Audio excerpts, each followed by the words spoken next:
Olá Gonçalo, olá João, eu sou Fernanda Paula Oliveira, sou da Faculdade de Direito da Universidade de Coimbra, sou doutorada na Faculdade de Direito da Universidade de Coimbra, onde fiz toda a minha carreira desde a licenciatura ao mestrado. Muito bem. Eu sou o Gonçalo, Gonçalo Canto Muniz, que tenho também estado sempre aqui em Coimbra, fiz aqui a minha licenciatura, aqui neste edifício, no Colégio das Artes, e fiz depois também o meu doutoramento, e tenho feito, e sou professor aqui, assim como investigador, ainda que partilho a investigação com o Centro de Estudos Sociais, e onde desenvolvo projetos onde as duas instituições são parceiras, digamos assim. Ora, e eu sou o João Monteiro, boa tarde. Tirei o curso de Engenharia Civil aqui na faculdade, estou a fazer o doutor, estou a finalizar, mesmo a finalizar o doutoramento em Planeamento Territorial. Sou também professor na Universidade de Coimbra, no Departamento de Engenharia Civil, portanto isto aqui é um bocadinho desconhecido para mim. Exato. Sou também investigador do CITA, e a minha vinda aqui é porque eu sou presidente da Assembleia Geral da Associação Reabilita Coimbra, uma associação que promove a habitação social em Coimbra. E eu esqueci-me de dizer que sou do Instituto Jurídico também, da Faculdade de Direito de Coimbra. Nós temos em comum o facto de termos feito a nossa carreira todas aqui na Universidade. Já não é muito comum hoje em dia, as pessoas vão fazendo as suas formações em vários sítios, portanto nós somos de Gema de Coimbra. Exato. Muito bem.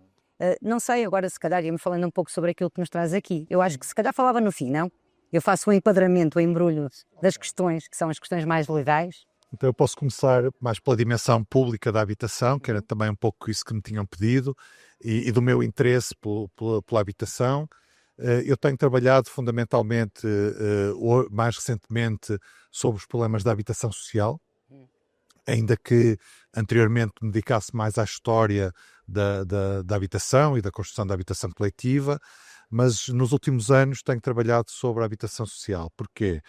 Porque fomos percebendo que havia um grande investimento da parte das cidades nos centros históricos, e obviamente que há problemas de habitação nos centros históricos, mas havia um grande investimento, principalmente com a turistificação dos centros históricos e tudo o que isso implicou de levar as pessoas também para a periferia, mas de facto assistimos a que as câmaras municipais não faziam o mesmo investimento e o Governo Central nas áreas periféricas onde estava, de facto, situada grande parte da habitação social. E, portanto, aquilo que fizemos foi propor um projeto à Comissão Europeia, do Horizonte 2020, para se dedicar a desenvolver outros modelos alternativos de reabilitação urbana direcionados para a habitação social. E procuramos identificar áreas de habitação social com especial evidência nas desigualdades que essas áreas sofrem, digamos assim, nas cidades, em várias cidades europeias, não é? Portanto, é um projeto que atua em 7 cidades europeias.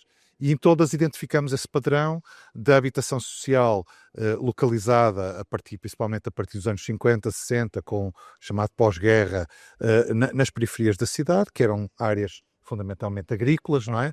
E onde o Estado, às vezes o Estado Central, outras vezes os municípios, outras vezes cooperativas, constroem grandes conjuntos de habitação social. Conjuntos bastante qualificados, quer dizer, de um modo geral são projetos de bons arquitetos, bem planeados, mas que têm um denominador comum, que é uma falta de articulação urbana muito forte. Portanto, aquilo que nós vemos é um território agrícola com grandes conjuntos de habitação social e depois com uma grande dificuldade de integração desses conjuntos. Esses conjuntos, por mais qualificados que sejam, se não estão integrados na cidade, agravam a condição social daquelas pessoas, não é? E, portanto, este projeto procura trabalhar esses espaços intersticiais entre os grandes conjuntos de habitação social, quase todos eles muito interessantes do ponto de vista histórico, mas todos eles muito desarticulados na sua relação urbana, não é? E, portanto, esse é o nosso esforço, é o nosso interesse neste momento, é perceber como é que o espaço público pode cozer e dar sentido a conjuntos urbanos que, por mais qualificados que sejam, não são suficientes para integrar a comunidade numa cidade mais alargada. Não é? Não sei se agora fala o João.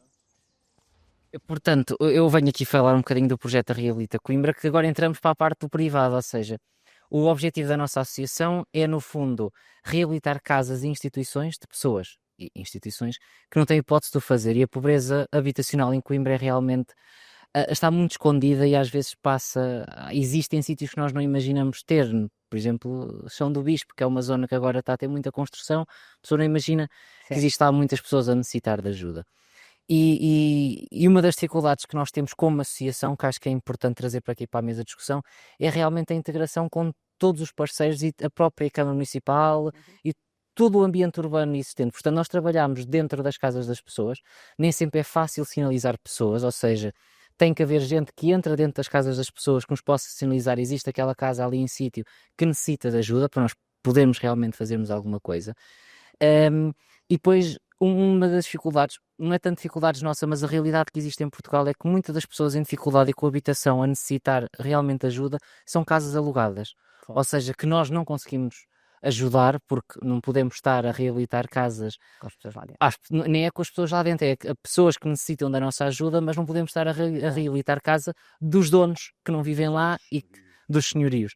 Exatamente. Portanto, fica complicado toda esta integração que existe com a associação, ou seja, entre outros problemas normais de associações em Portugal, felizmente voluntários não é o deles, porque estamos na cidade de estudantes e o que não nos falta é voluntários. Esta integração com a cidade e com o espaço depois urbano é complicado. Existem projetos, eu por acaso agora sei de um que é o da Blue House, que vai agora acontecer durante o mês de agosto, que vai tentar reabilitar uma parte da cidade. Pronto, mas lá está, nós integramos neste projeto, mas como estamos a falar sobre a parte privada das casas, acabamos por estar um bocadinho desligados, porque precisamos da autorização das pessoas para reabilitar, as pessoas querem que nós ajudemos ou não podemos, e lá está todas as dificuldades que nós também passamos para reunir fundos, somos uma associação sem fins lucrativos, portanto é sempre complicado. Portanto, nós, no fundo, vocês estão a falar de intervenções que estão a fazer na cidade, bairros sociais, mais propriamente assim, não é? Fora dos centros urbanos. O João trabalha na reabilitação de edifícios e eu faço um bocadinho o embrulho destas questões todas porque sou do direito, não é? Normalmente o direito é um enquadramento jurídico. E eu trabalho aqui na faculdade, comecei a dar aulas já há mais ou menos 33 anos, ano letivo de 90 a 91, como dizia o outro, é fazer contas, e comecei a dar pela primeira vez, estávamos a ter aqui na faculdade Direito do Urbanismo, e, portanto o meu primeiro contacto com as questões urbanas, não é? E eu acho que o direito de facto é muito importante para contribuir para dar soluções naquilo em que vocês trabalham, portanto o enquadramento jurídico das coisas é fundamental. Estavas a falar agora senhorios arrendatários, há aqui uma relação jurídica que é preciso ter em consideração, a intervenção no espaço público. Eu dou direito administrativo e, portanto, toda a dimensão que tem a ver com a administração pública, que é estadual, que é dos municípios, a importância dos municípios, e eu acho que todas estas questões devem ser integradas no planeamento, não é? E essa é uma coisa que falamos muito com os alunos que estudam direito do ordenamento do território e urbanismo, não é? Portanto, esta dimensão que vai para além da cidade e na sua articulação, e ultimamente, de facto, tenho-me cruzado mais com as questões da habitação, não é? Nós, em Portugal, também temos esta evolução das políticas habitacionais, uma nova geração de políticas de habitação, estes nomes sempre muito pomposos, não é, para esses programas todos. Depois a dificuldade que nós a certa altura temos e que nos perdemos no meio de tantos programas, não é? De facto, também em Portugal temos sempre o problema de financiamento, não é? Para a habitação social, ao primeiro direito e a fundos comunitários, que nós, infelizmente, Portugal não é um país muito eficiente, nem sequer a gastar o dinheiro que nos dão, não é? Mas, efetivamente, estas questões que estavas a falar há bocadinho, Gonçalo, e também tu, João, esta ideia que a certa altura comecei a interessar-me da sustentabilidade e principalmente esta vertente mais social, não é? Da integração, e as questões sociais são efetivamente importantes. Tenho trabalhado com alguns municípios e, aliás, no doutoramento, normalmente até trago pessoas, vereadores que estão em câmaras municipais que se preocupam precisamente com as políticas de habitação. A vereadora da Câmara de Lisboa, que veio ano passado falar, este ano convidei o vereador da Câmara do Porto, porque o próprio plano diretor municipal acaba por ter um conjunto de mecanismos que visam exatamente esta ideia de trazer as pessoas outra vez para o centro das cidades. E uma questão interessante que falaste, porque pensamos muito, como disseste, que a reabilitação urbana é dos centros históricos, e efetivamente temos regimes jurídicos para tudo. Temos um regime jurídico para o planeamento, para os licenciamentos, para a reabilitação urbana, para a reabilitação de edifícios, portanto, estes regimes todos que estão em vigor, e o da reabilitação urbana, de facto, hoje em dia está voltado para uma ideia da urba em sentido amplo. Portanto, uma área de reabilitação urbana pode ser um bairro social fora da... Exato, temos áreas de reabilitação urbana Coimbra está a delimitar algumas aqui dentro da cidade, mas podem ser também fora da cidade e, portanto, esta dimensão mais ampla de olharmos para o território, que aliás também temos que olhar para os territórios, não é? Na verdade trabalhámos um bocadinho aqui em Coimbra, mas depois começámos a ter os territórios que estão desertificados e essa é a questão também em que o ordenamento do território se cose com o urbanismo e depois a habitação também dentro das cidades. Portanto, acho que nós, aliás, nunca nos cruzamos a trabalhar, mas temos aqui um potencial de trabalho muito grande para desenvolver.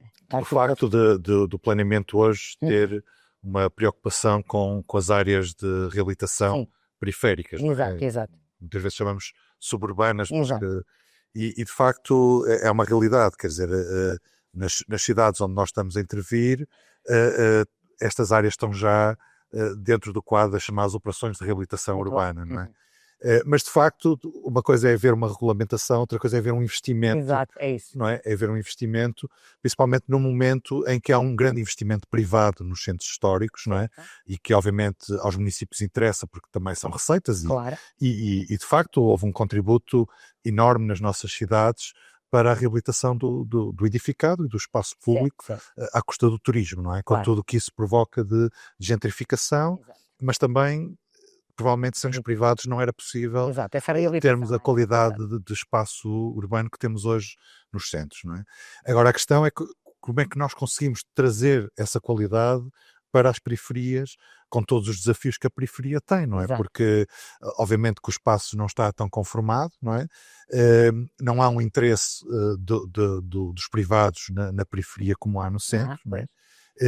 E de facto aquilo que nós também pensamos, e não sei como é que a Fernanda vê isto no trabalho, que é como é que as comunidades locais e os atores locais são parte do processo de planeamento, não é? Claro que nós hoje temos legislação que promove a participação das comunidades, não é? Mas que depois também cabe a cada município, nos planos diretores, desenhar esse modelo de participação, não é?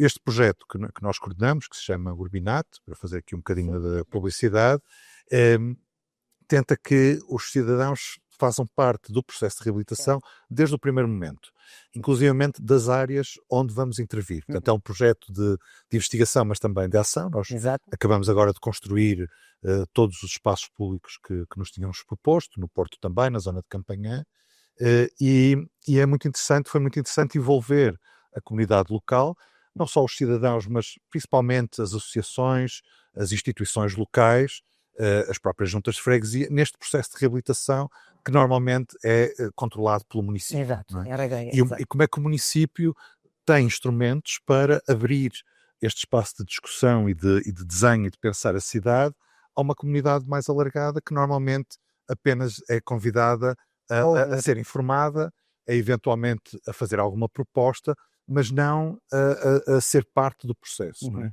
E isso é algo que, por exemplo, no Brasil, estes processos de participação são obrigatórios e de uma forma aprofundada, ou no Norte da Europa, mas é curioso no Brasil, porque é um país que nós à partida achamos que tem mais dificuldade neste tipo de processo, e não, quer dizer, como é que a nossa legislação também pode ela própria criar mecanismos, porque também os próprios vereadores e presidentes da Câmara interessados nestes processos, também eles próprios têm dificuldade depois de ativar dentro dos municípios este tipo de participação, não é? E portanto, não sei se tem... Do ponto de vista, já agora falando um bocadinho destas questões da habitação, eu em regra trabalho mais numa vertente mais ampla, não é? O planeamento e em regra até colaboro com os próprios municípios na elaboração dos planos diretores municipais, que na verdade são importantes porque olham o território na globalidade e portanto depois têm que olhar e depois têm que olhar para essas áreas que precisam dessa intervenção. Eu acho que em Portugal o nosso problema também às vezes é estarmos à espera que a legislação nos dê os instrumentos, quando na verdade não precisamos que a lei os tenha. A nossa legislação tem, no planeamento do território, instrumentos próprios de participação, logo no início, quando se libera o seu início, e que as pessoas poderem participar logo nesse momento, num momento de discussão pública, mas nós em Portugal não somos um povo muito participativo, que é um bocadinho estranho, não é? Estavas a dar o exemplo do Brasil. A ideia de planeamento participado ou participativo, como temos orçamentos participativos, não é uma coisa que se tenha muita... O que eu diria é que Eu acho que depende muito de cada município. Quando falamos nos municípios, de facto, falamos em administração pública e, de facto, as entidades públicas têm que ter algum cuidado porque só podem fazer aquilo para que estão legalmente habilitadas, não é? Portanto, ao contrário dos privados, podemos fazer tudo, menos aquilo que a lei nos proíbe. As entidades públicas só podem fazer aquilo para que estejam habilitadas. Portanto, os municípios têm que ter as atribuições definidas, mas eu acho que é mais uma questão de prática, ou seja, as ferramentas estão aí e, na verdade, é menos jurídico e mais, se calhar, de quem está. Quer dizer, temos de ter. Exato. E há atores que dinamizem, não é? A participação da população é, de facto, muito importante. Muitas vezes os próprios políticos não têm muito interesse, não é? Porque têm uma agenda política a cumprir, portanto, querem cumprir alguns objetivos, querem ir buscar dinheiro e têm que candidatar, e, portanto, muitas vezes a população, que é o objeto destas políticas, ao fim e ao cabo, acaba por ser pouco ouvida. E quando estamos a falar na necessidade de intervir em bairros sociais, como estavas a dizer, que por regra, não sei, estavas a falar há bocadinho que são bairros sociais, aqueles que vocês selecionaram, que estão fora dos centros das cidades, ao fim e ao cabo, não são periféricos nesse sentido. Curiosamente, dizias que até são bairros com alguma qualidade, porque normalmente não é bem a ideia que eu tenho do bairro social, não é? E a ideia de que o bairro social é sempre alguma coisa segregada, não é? Que se criou ali uma área para acolher uma população que tem dificuldades, que se calhar é a população que é menos habilitada, que tem menos qualidade para arranjar bons empregos, que os filhos mais rapidamente desistem de estudar, que se calhar se metem mais rapidamente na droga. Não sei, estou a falar naquela ideia de que de facto tem que haver aqui políticas e a ideia que temos de integração desses bairros, como disseste há pouco, no resto da cidade. Não, a lei não fecha as portas. Portanto, o que eu queria dizer é que, relativamente às entidades públicas, elas têm um conjunto muito amplo de ferramentas que podem utilizar. E eu tenho visto alguns municípios preocupados com isso, por exemplo, do bairro social que está dentro da cidade e o abrir à cidade, não é? Nós começarmos, o Porto, eu aliás convidei o vereador da Câmara de Porto para falar na aula de doutoramento, onde damos precisamente o direito à habitação, e este ano vou trazer um bocadinho para as questões da cidade, não é? Como é que a cidade pode ser uma cidade sustentável e justa, que integre toda a gente. Portanto, acho que andamos mais ou menos aqui na mesma ótica, porque introduziu no plano diretor municipal uma coisa que chama o zonamento de inclusão. Bem, não é propriamente vocacionado para bairros sociais, mas a ideia que dizias há pouco das cidades terem feito muita reabilitação urbana à custa do turismo, e eu não sou daquelas que critico o turismo, porque acho que é muito bom. Agora, claramente, também teve esse condom de expulsar as pessoas das cidades, e como é que nós podemos voltar a trazer as pessoas para as cidades. Mas é curioso, porque eu acho que se calhar estamos a esquecer esses bairros mais periféricos, não é? Quanto aos instrumentos de participação, eu diria que é mais uma questão de vontade política. Eu acho que nós em Portugal, e eu sou jurista e tenho essa percepção muito clara, temos um problema, que é quando alguma coisa não está bem, nós vamos legislar. E temos muita legislação. E a certa altura nós perdemos-nos no meio da legislação. E ainda agora temos um processo que se chama de simplificação, um simplex urbanístico, que é tão disruptivo das práticas que nós tínhamos que de repente cria uma grande complicação. E eu acho que o direito devia estar a colaborar convosco mais como um auxiliar e não tanto como um regulador, entendem? Portanto, quando perguntas, será que há instrumentos? Quer dizer, no direito há muitos instrumentos. A questão é saber utilizá-los. E eu costumo dizer que o nosso problema em Portugal não é claramente um problema de legislação, é um problema de práticas. Mesmo a ideia da participação, não é? Não é não termos legislação, porque a legislação está aí, pode ser utilizada, é nós incentivarmos essas práticas de participação. E se calhar nós próprios na nossa atividade letiva, às vezes é muito mais simples chegarmos à aula e debitarmos o nosso conhecimento do que criarmos propriamente fóruns para estarmos a discutir com os alunos, não é? Portanto, o que eu diria é, eu normalmente tendo a olhar para as questões dos bairros, dos edifícios, nesta perspectiva mais ampla do planeamento, não é? Que integra as várias preocupações, e ultimamente, de facto, os planos têm-se começado a preocupar com estas questões as questões mais da integração, da inclusão, e, portanto, a dar resposta a essas perguntas. Portanto, estes instrumentos que dizias há bocadinho, de delimitar áreas de reabilitação urbana, que já não são só os centros históricos, de aprovar operações de reabilitação urbana, estou a dizer tudo instrumentos que estão na lei, não é? E o que é uma operação de reabilitação urbana? Não é tanto planear, mas é mais programar a execução, que é o que nós não sabemos fazer, não é? Programar a execução, e programar significa saber com quem é que vamos fazer, não é? Falavam em reabilitação. Vamos reabilitar para quem, não é? Para quê? E essa é a parte mais importante, que às vezes estamos muito atrás. Aliás, costumo perguntar aos meus alunos que têm uma unidade curricular que se chama Direito da Reabilitação Urbana, e as questões das cidades, tentem ver se o vosso município de facto está a apostar na reabilitação urbana, e muitas vezes chega-se à conclusão que os municípios estão a utilizar os instrumentos, mas não estão a fazer o que deviam fazer. Delimitam áreas de reabilitação urbana para que as pessoas possam ir buscar benefícios fiscais. mas depois não programa intervenções e, portanto, fica um bocadinho à espera, lá está, do privado, não é? O privado acaba por ser uma vertente muito importante. Diria que o que era interessante é haver este trabalho muito interdisciplinar. Curiosamente, há aqui um colega nosso do departamento, o Adelino Gonçalves, que costuma ir às minhas aulas falar na reabilitação em espaço rural, nestas aldeias mais abandonadas, não é? Quais são as estratégias que devemos ter para que os meus alunos também ficam com essa percepção do que nós estamos a falar. Quando falamos de reabilitação urbana, nós estamos a falar nas cidades só, estamos a falar no território todo, e depois esta dimensão mais ampla, que é muito interdisciplinar, não é? Nós, na verdade, devíamos colaborar um bocadinho mais, ter alguém que da área do direito que depois vá mostrando quais são os instrumentos. Mas acho, diria eu, em suma, que instrumentos jurídicos não faltam. Legislação não falta. Aliás, eu peço ao legislador para não legislar mais. E, na verdade, temos é que pôr a prática a funcionar utilizando os instrumentos que estão na lei. Essa é a percepção que tenho. E também há legislação para a reabilitação dos edifícios, não é? Portanto, todas essas dimensões que devem ser aqui trazidas. Mas eu acho que a ideia do planeamento colaborativo é muito importante e lá está, eu acho que o nosso país está muito pouco desenvolvido nessa ideia. Eu tenho pena porque lá está, isso envolve a minha área agora, não de reabilita Coimbra, mas mesmo a minha área de trabalho, é uma área que eu adoro e gostava de trabalhar mais sobre ela, da maneira como é que podemos trazer o... É o teu doutoramento? Como é que podemos ter o planeamento colaborativo realmente a ser verdadeiramente colaborativo? Não é o que nós observamos, que vamos para um auditório grande onde metemos o arquiteto e o engenheiro, o projetista a apresentar o projeto, fala o vereador responsável, fala o presidente da Câmara, a pergunta, abre-se a sala a perguntas, mas quem pergunta é sempre o proprietário. O interessado. Normalmente são sempre os partidos políticos ou da oposição que têm sempre uma opinião a dar sobre o que se passa. Pode estar um ou dois curiosos especialistas que podem contribuir com a sua opinião, mas lá está, eu costumo dizer, a Dona Maria e o Senhor José, que realmente podem ver o seu terreno cortado com aquele projeto, que podem realmente ver alguma diferença, não estão lá, não sabem que existe esta participação e mesmo que estejam, eu acho que ficam com medo de sequer falar, porque é normal numa sala cheia de supostos peritos e especialistas, torna-se muito complicado para uma pessoa.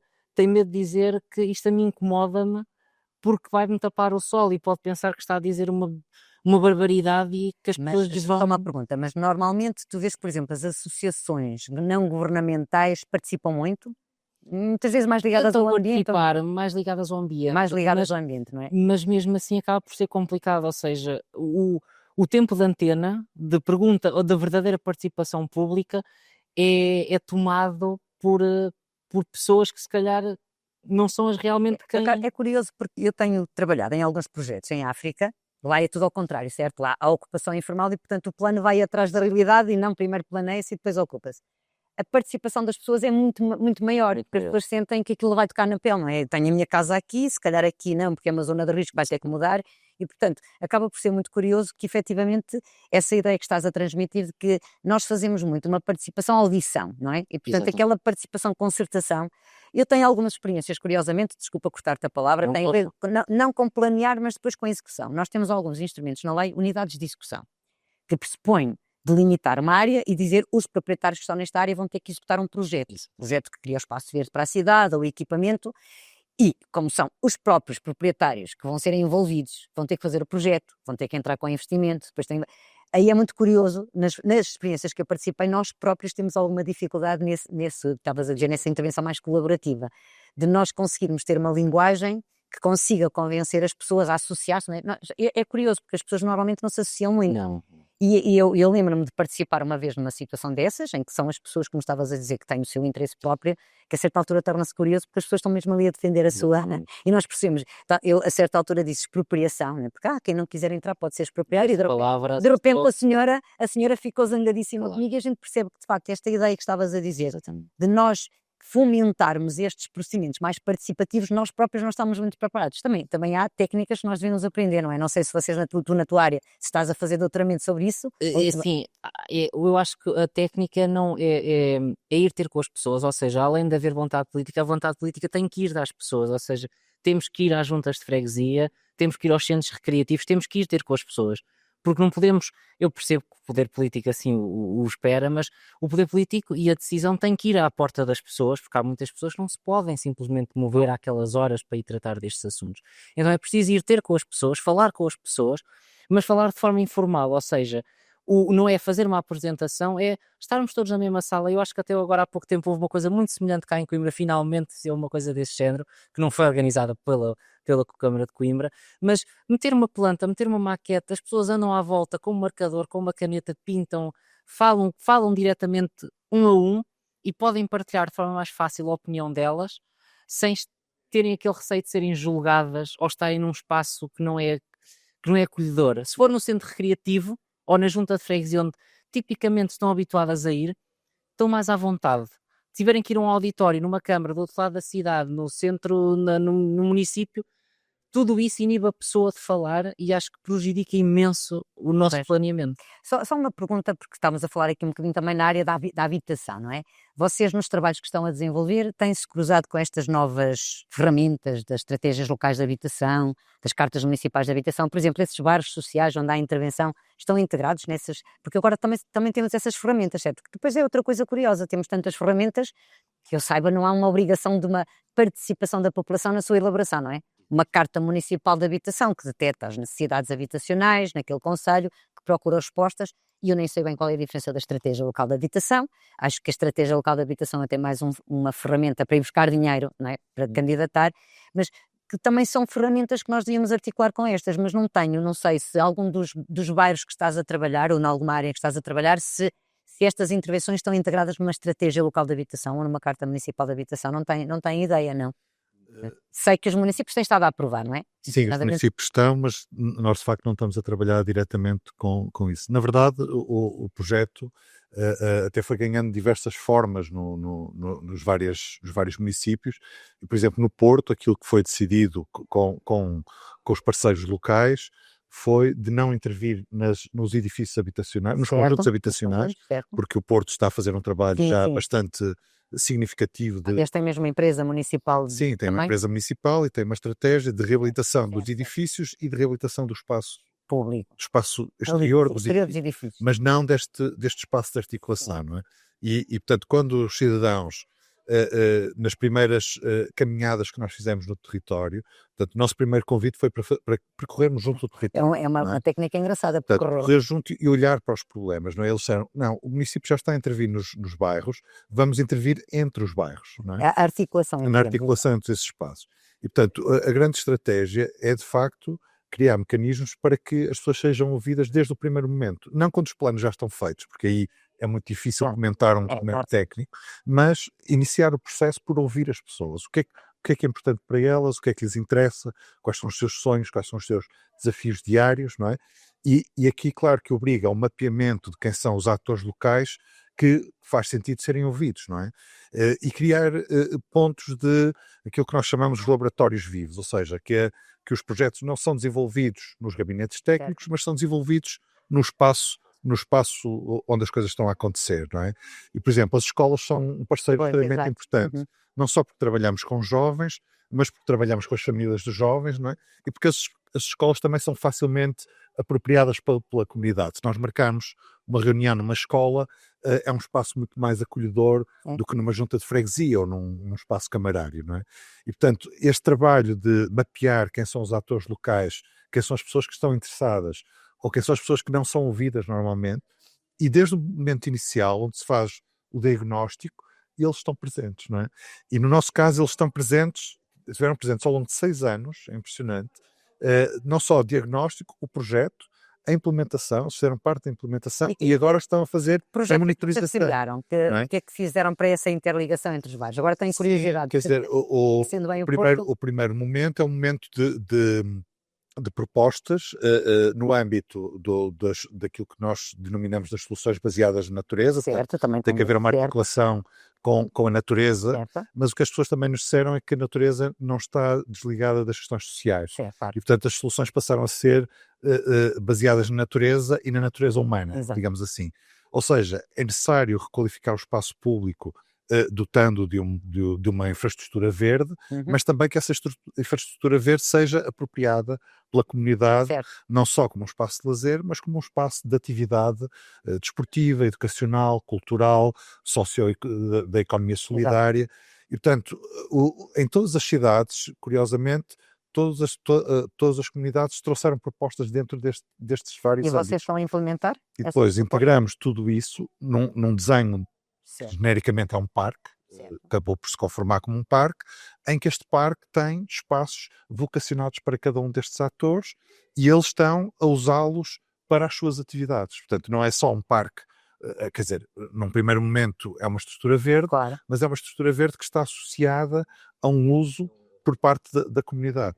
E o que é interessante é que o projeto termina para a semana, 30 de março, e todos estes projetos locais têm grupos da comunidade que os vão dinamizar. Um exemplo é, por exemplo, um mercado solidário, não é, que já fizemos 20 edições, todos os meses, portanto já foi ensaiado dentro do âmbito do projeto, e agora já há um grupo autónomo de cidadãos que o dinamiza e que ocupa... E qual é a articulação com as entidades públicas, designadamente com o município? Se é um projeto levado a cabo em espaço público. É um espaço público, portanto, em todas as cidades tínhamos um parceiro municipal e o parceiro académico. Muito não é? bem. E depois estes dois parceiros procuravam as associações e os indivíduos que queriam... E vão buscar financiamento? Normalmente o financiamento depois é público? O financiamento veio com o projeto, não é? É um projeto, muito bem, o projeto estava, tinha financiamento. Bastante generoso, mas que também o que aconteceu é que os próprios municípios viram aqui uma oportunidade, claro. E reforçaram o financiamento, não é? E o que é que nós aprendemos também com as outras cidades? Por exemplo, Bruxelas tem um vereador para a participação. Pois, lá está. Não é? Nantes tem uma estrutura orgânica, um departamento para a participação, ou seja, eles têm mecanismos, têm gente nos vários bairros das cidades que promovem os processos participativos. Claro, não é? De outra forma. Portanto, não é tanta legislação. É isso que eu gostava de dizer. Mas são as práticas organizacionais da administração pública e da vontade política. Quer dizer, quando se tem um vereador da participação que tem que estar presente em todos os processos, todos os projetos do município, isto dá uma força ao envolvimento da comunidade, claro. que é imediatamente assumido pela própria estrutura municipal, não é? E que depois, de facto, criam mecanismos de diálogo com a comunidade que estão já ativos, não é? Quer dizer, eles sabem quem são os atores no local, os cidadãos que querem participar têm mecanismos de proximidade, sem precisarem de ir bater à porta de ser vereador. E os vereadores também, é muito interessante, quer dizer, no Porto, falamos dos mesmos vereadores, provavelmente, também estarem disponíveis para reuniões como esta, num parque, a conversar descontraídamente com os cidadãos, às vezes com uma mesa onde uns apresentam propostas e discutem e reagem, e curiosamente, ainda que os vereadores nos digam sempre, nós não tomamos decisões com a comunidade, porque nós somos o último decisor. Quando eles estão com a comunidade, eles depois tomam decisões em conjunto. Tem maior legitimidade. Tem legitimidade e é uma forma de mostrar também, de exercer também o seu poder naquele momento. Mas, de facto, é completamente diferente o projeto ser discutido numa mesa, onde estão todos sentados à volta da mesa, ou ser discutido numa Assembleia Municipal, onde há mecanismos de hierarquia que são muito complicados.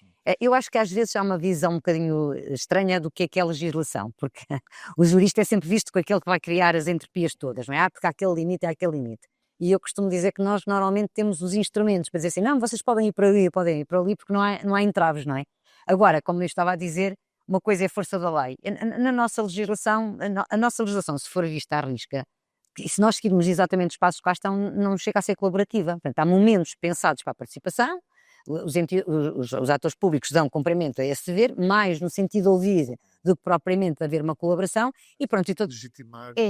Agora, eu acho que diria que aí é menos o direito e é mais exatamente estas outras técnicas que imagino que tu estás a fazer uma tese de doutoramento que tem a ver com planeamento. Não está diretamente relacionada com planeamento colaborativo. Mas é uma área que eu tenho muito interesse mesmo, desde que entrei na área do urbanismo é algo que realmente me interessa. Porque no fundo nós dizemos que estamos a construir a cidade para nós todos, não é? Há pouco disseste uma coisa curiosa que tem a ver com as escolas, não é? Nós próprios fizemos no Instituto Jurídico ano passado um concurso, o Direito à Minha Cidade, com escolas. E foi muito interessante perceber como é que os miúdos mais novos têm a real percepção de quais são os problemas das cidades e de que é que nós olhamos para a cidade, o que é que está mal, o que é que não está mal e conseguem fazer propostas. Portanto, acaba por ser muito interessante, de facto, se calhar temos mesmo que apostar na educação, não é? Porque se as pessoas não tiverem essa sensibilidade para as questões da cidade, nós, pelos vistos, não temos que ter, porque gostamos muito destas áreas, não é? Cada um na sua dimensão, mas de facto passar esse interesse para os jovens é muito importante, para que as pessoas olhem de forma estavas a dizer mesmo os jovens que estão nesses bares mais sociais para não se sentirem desintegrados e para se sentirem integrados na cidade. Eu acho que nós trabalhamos numa área muito interessante. Sem dúvida. Sem dúvida. Agora a questão é pôr isto a funcionar, não é? Tudo a funcionar. Tudo a funcionar.